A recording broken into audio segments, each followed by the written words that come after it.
Salut à tous, c'est Alchimiste, bienvenue pour la petite critique manga consacrée aujourd'hui au manga Dr Stone. Alors le premier tome est sorti le 4 avril dernier aux éditions Glénat.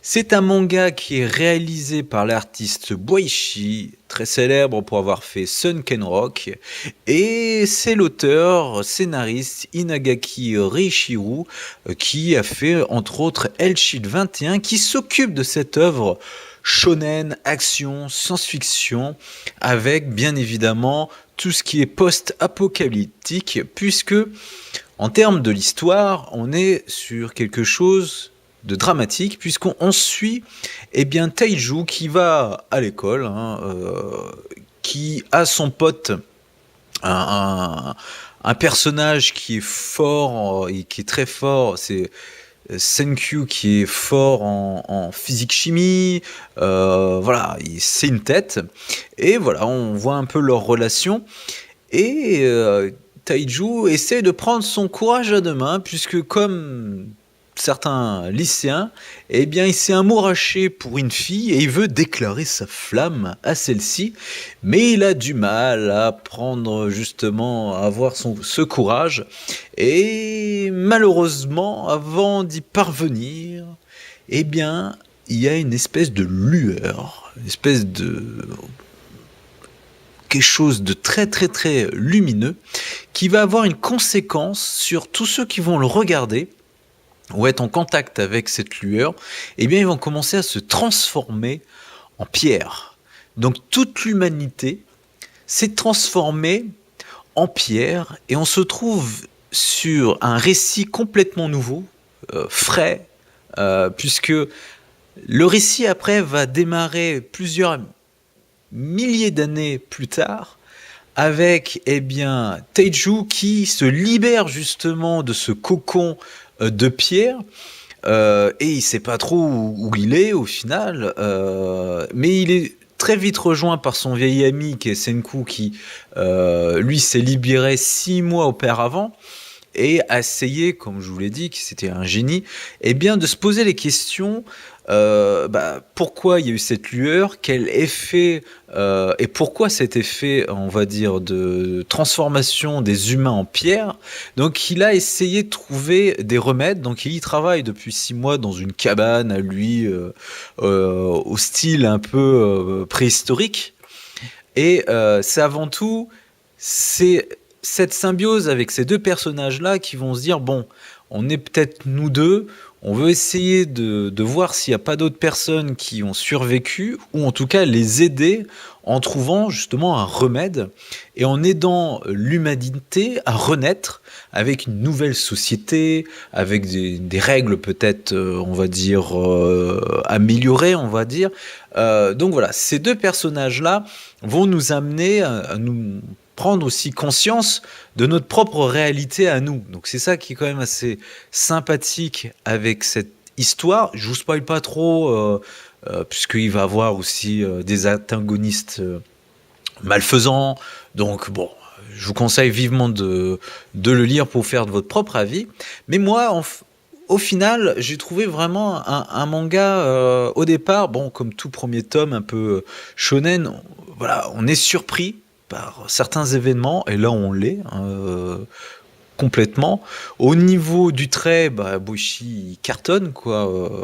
Ce mec-là, il a un trait, une manière d'avoir des expressions du visage, au niveau des personnages qui est assez fou. Si vous voulez comparer un petit peu, il a fait un spin-off de Terraform Mars. Comparé à l'auteur d'origine, vous voyez vraiment la patte qu'il a. Voilà, les designs sont vraiment assez cool, et forcément les décors sont tout aussi impressionnants, puisque on peut avoir une végétation luxuriante qui a repris au final son droit par rapport à l'humanité, par rapport à tout ce qui était béton et autres. Donc c'est vraiment assez cool d'avoir ce genre de visuel au final, puisque c'est vraiment détaillé, c'est vraiment quelque chose qui qui est assez intéressant.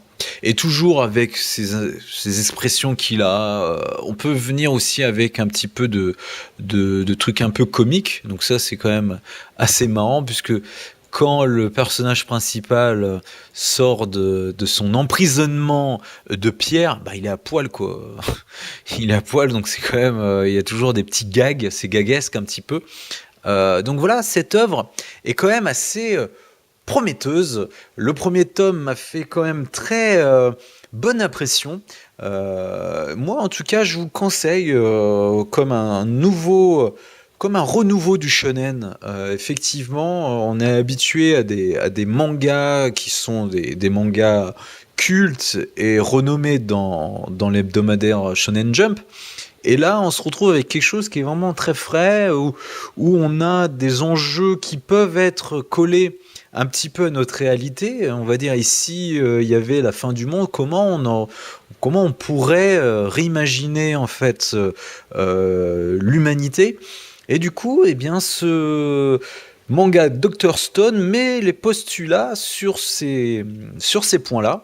Maintenant, reste à savoir comment ça va évoluer, si ça va tourner sur quelque chose de beaucoup plus shonen, avec des affrontations, enfin des confrontations avec voilà, différents personnages qui peuplent justement cette planète Terre, ou autre. Ça, on va voir. On sait que voilà, il y a plusieurs personnages qui se sont réveillés, qui veulent avoir un idéal dans leur vie.